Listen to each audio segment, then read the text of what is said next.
Sometimes I wonder what's become of Louise. Most days I'd rather not know. She was nothing to look at, but she was something to see. When I knew her back 10 years ago, she had stars in her eyes, she had rocks in her head, and she was more than the sum of her parts. And if I knew what became of Louise, then I'd know just what had become of my heart.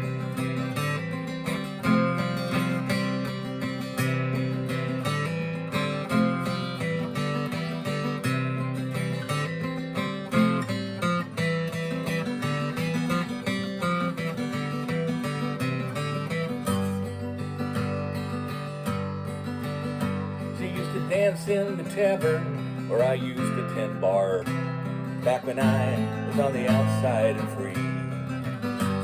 And at night after hours, as I cleaned up the joint, she'd tell all her dreams to me.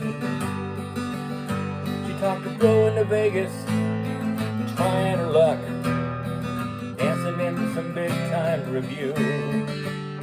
For she said it was there she could make the big bucks, doing moves like she already knew. Well, the tavern was home to many strange things. It was owned by this fella named Frank, a girl guzzling swine who could dress to the nines, and his laundry was done at the bank. Unlimited funds, unlimited friends, he could have any woman he pleased. And though I'd had my share, I was not prepared for when he set his sights on Louise. But perhaps I was stupid, perhaps I was blind, perhaps I was really in love. Perhaps I got stupid, perhaps I got smart, perhaps it was all the above.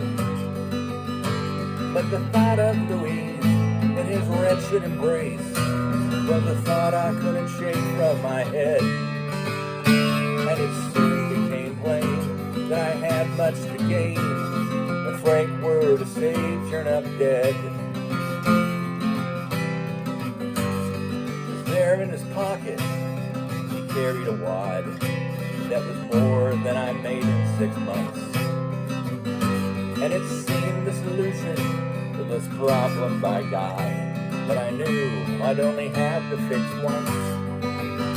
It needs money for us to start out anew, give her a chance at her dreams. Well, I thought at the time it would be worth the crime, but then life never is what it seems. So I told her my intentions. She didn't mention that the two of them were to marry. She didn't mention that his life was assured, that she a beneficiary. Now when I told her all this, she just gave me a kiss and said that ought to work out just fine. And so later that day, I blew him away with the promise that she would be mine.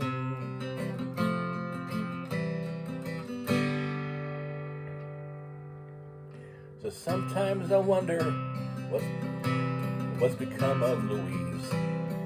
Most days I'd rather not know. I'm nothing to look at, but I'm something to see as I'm killing time here on death row.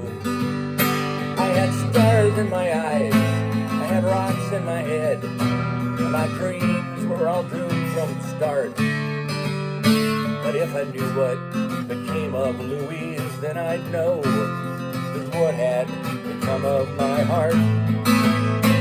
If I knew what became of Louise, then I'd know just what had become of my heart.